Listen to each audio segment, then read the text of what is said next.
What is going on, folks? Simulation for the Nation here, and we are here. Farming Simulator 22 is with us now, and so today we're going to look into how we can use one of the best new features that I have seen in game so far, and I think is fantastic.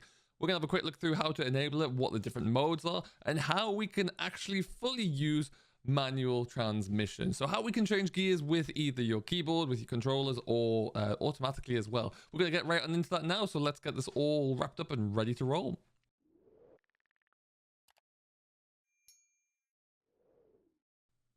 So what we're going to do, as you can see, we are at the main menu here. Look at the change in background. Isn't that brilliant? We're going to move into a game save that we've made specifically for this. It's going to allow us just to kind of play around with a few things there and make sure we've got everything right.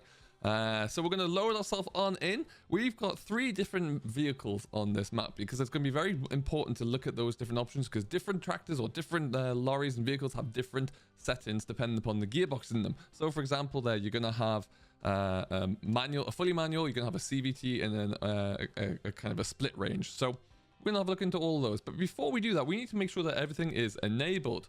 So what we're going to do, we're going to jump on into our settings here. You want to go just to the cog, not the tractor with the cog, just the cog here. And you'll see when you go down to input controls, a few different options here. You're going to have your like easy arm controls, sensitivity, camera sensitivity, all that good stuff. Going to skip past that. You got direction change and gear shift mode. Now these are the 2 that we're looking for. There are 3 different types of transmission mode. You're going to have your automatic, which takes care of everything for you. You're going to have your manual, and you're going to have your manual with a clutch. So we're going to start with just manual, and we're going to have a look through all of those options. Now we have 3 different modes you can look into here: automatic, manual, and manual with a clutch. Now we're going to start with automatic just so we can kind of show you what that looks like. It's nice and straightforward, but you'll see there's also direction change. We're going to keep that to manual as well, but essentially that is your shifter. That's your forward reverse shifter there. You can have that toggled by default in keyboard. It's spacebar. You can change that around to any key bindings you'll need there. For example, I have it on my joystick now. We're actually also going to switch when we get back into the game here. We're going to switch to a different game mode so you can see what my camera looks like and how I'm using that as well. But for right now, we're going to put that to automatic as well there, and let's save game. We'll swap our modes and we'll get ourselves going. So as you can see now, we've got our wheel camera up here as well, so you can see where I am, what controls I'm using here. And we want that one. So we have got in front of us, we've got a Fendt 1038 there. This has got a CVT gearbox in. We've got a Massey 3670, that's got a full manual gearbox in, and then we've got a truck over there as well with a manual range in there. But we're on automatic now, so as you can see, in the bottom right corner, you've got drive, neutral, and reverse.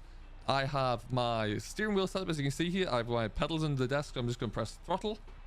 And you'll see it selects drive, and forward we go. I press stop, and we come to a stop. If I brake, we're in neutral again, and if I press on the brake pedal, back we go. Nice and straightforward there. That is as automatic can be. We don't need to do any more with that one. Moving across to the old manual here. The beautiful Massey 3670. You'll see we're currently in C range and we're in gear 3. Now if I press forward on throttle, you can hear the gears are being changed up and down there. And we're in D range now and we're in 4. So it's doing it all by itself. As I slow down, it's going to come to a stop. And then if I press on reverse again, we're in -3, which means there's a reverse gear now. So exactly the same. But again, you see all I'm doing is pressing forward and reverse. I'm not doing anything else there. That's all you need to do for automatic. Nice and easy if you just want to play the game. That's probably the best way to do it. I'm going to park you back up here. And jump on into the truck. Now similarly again, now the truck doesn't have a range, it just has gears. So it only has 1 through 16, I believe it is. However, we're starting at 1.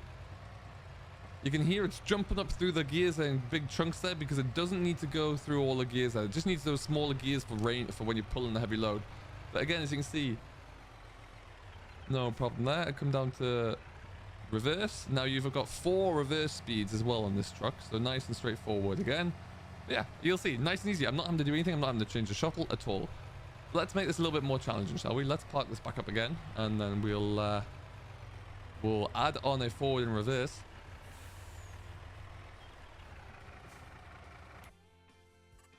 So now if I come back down into my settings here, what we'll start with by doing is putting the splitter or the direction change on. That's going to be manual. And we're also going to go to manual as well on the gear modes.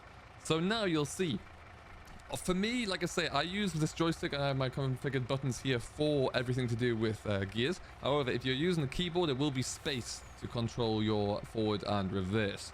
I am not sure what it is on console, but we'll have a look and we'll try and pin it into the console, into the comments down below. As you can see, we're currently in gear 12.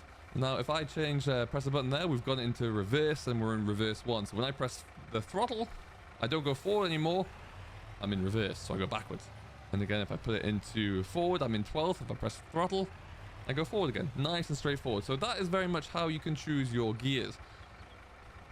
So as you can see, we are now in our Mac. Now we're in manual, like I say there. So we know that we're in forward gear because it's not giving us a minus or an R number. So if I press reverse, for example, you got R1, 2, 3. So we put it into forward. We're in gear 7. So if I push forward on the throttle, it stays in gear 7 until I do something about it, in which case by clicking up through the range. I have this on my flappy paddles on my truck here. If you are on PC, though, it's going to be either the number pad plus sign or the minus sign to change up or down as well. As you can see, if I press, I'm now pressing the number pad, and we're in 11, 12, and then minus takes me down as well. If you need to use a clutch, we're going to get onto that later on there, but that is going to be left shift. But that is how you change gears up and down in what is a very simple gearbox there. It's just a range of 1 through 16, I believe it is. So that you'll find that that's nice and straightforward. It's through 17, beg your pardon. It gets a little bit more complicated when you get into an older tractor because now you have a gear range and a group within that range. You'll see where in the bottom right corner where we're looking here, we currently have, you have the yellow bar, which is the maintenance bar. To the right of that, you got a gearbox symbol and you got the number B. That B changes, as you can see by the camera. I am now moving my gear stick. That is now A, B, C, and D. So you got 4 ranges there. Inside that range, there are 4 gears, which I'm changing on my wheel. So we're in neutral there right now. If I put everything into neutral and rev, engine's revving and going crazy, we're not moving anywhere because there's no gear selected. So what we're going to do, we're going to put it into A to begin with, and then we're going to put it into 1. So we have our forward gear selected there. And again, if you want to do this on PC with keyboards, for example, there you're going to use your number pad plus and minus to go through 1 through 4, and to go through A to D, you're going to want to use number pad 7 and 9 to do that. We're in gear. Let's move forward, shall we? Put the throttle down. We are moving. You'll see the revs keep revving, revving, revving. Nothing happens. We change up a gear. Change up a gear again. And change up a gear again. And now we're in the top of the range or the top of the group for that range, which is A.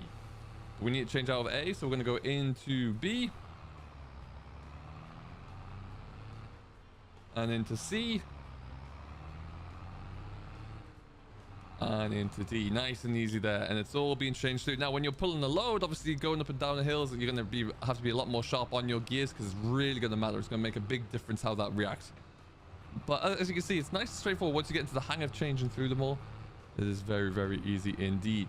Now we'll jump into the Fender just to show you how nothing really changes with the Fender. It is a CVT gearbox there, so really you'll find that it is just nice and straightforward. All you really need to function on and think about here is your forward and reverse splitter, as you can see. Otherwise, the Fender just goes. Any CVT gearbox there will be the same. Typically, any harvester or the newer harvesters will be the same there as well. And you'll also find that it will be the same for most telehandlers. Just forward and reverse is all you need to think about. Everything else will be controlled. And you're looking good there. Some of the larger crawler tractors, for example, or the large John Deeres, they have a CVT in there as well, much the same. Although when it is a manual mode, you will have to just choose between gear 1 and 17, much like the truck. Otherwise, it's very straightforward. Let's make this a little bit more challenging, shall we?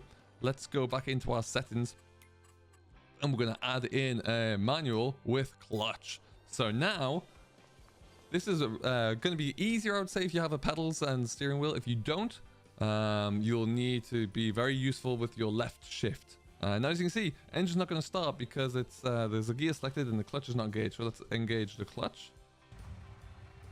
There we go, we're started up. So right now you'll see that we are in quite a high gear. We're going to bring that down, something a bit more manageable. And if I let out the clutch, so just like that, you see, if I, much like you would in any car, if I just let my foot off the clutch now, the engine stalls. We'll put it back into gear. We'll give it a little bit of gas.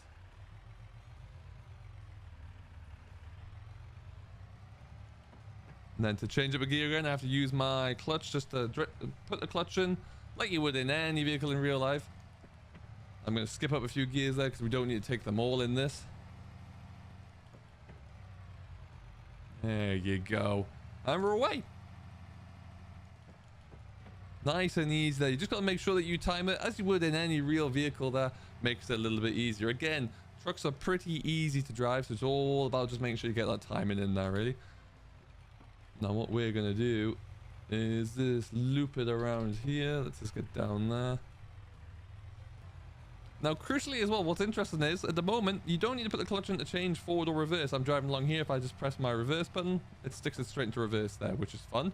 So for the CVT again, it's not really going to make any difference with the clutch, to be honest. It's only with some of the trucks, the manual gears and the older tractors. We're going to jump on into that Massey to have a bit of a blast around with it and see how that looks, because it's going to be interesting, that is for sure. And you'll see now it's in neutral. I've let go of the clutch there because it's in neutral, the engine stays ticking over. But this is where it gets fun. So now let's just put it into there. We're going to start in B and we're going to go into B2. So now clutch is engaged, as you can probably see there. Clutch is down as well, so when I let up the clutch, there you go. Clutch is in. Clutch is in. There you go. As you can see, if I try and change up a gear without pressing the clutch, just not going to let me. Now we're in full speed ahead, which is only I believe a 40k box with a CM Massey, but you know, it is an old machine there, so perhaps that's what we should be expecting. Now we're just going to slow us down a bit. We're going to spin off the road. And that, ladies and gentlemen, is how you get used to using the manual transmission with or without clutch on Farming Simulator 22. It's also how you can identify which vehicles need to use manual transmission, which ones are going to be nice and easy to use without. And it's very, very, very immersive, actually. The more you get used to it, the better it's going to be in game there. And I think it adds so much more, because you really got to think about, I was pulling a load of grain up a hill the other night there, and was I struggling when they got into a really steep part of the hill here on Haute Belleron, and it was just perfect. Really, really was. So we're going to jump out here. What I will do is I will post in the pinned comment down below all of the commands that you need for which buttons you need to press. Nice and straightforward there, and I'll get that all set up for you soon. I'm going to be bringing out a whole load of tutorials as to how we can make Farming Simulator 22 even better with what we currently have. If you have enjoyed it, don't forget to hit that like button. Subscribe for more from me, Simulation for the Nation, and we will see you all in the next one. Till then, do stay safe. Enjoy what you're doing as always, and we'll catch you later.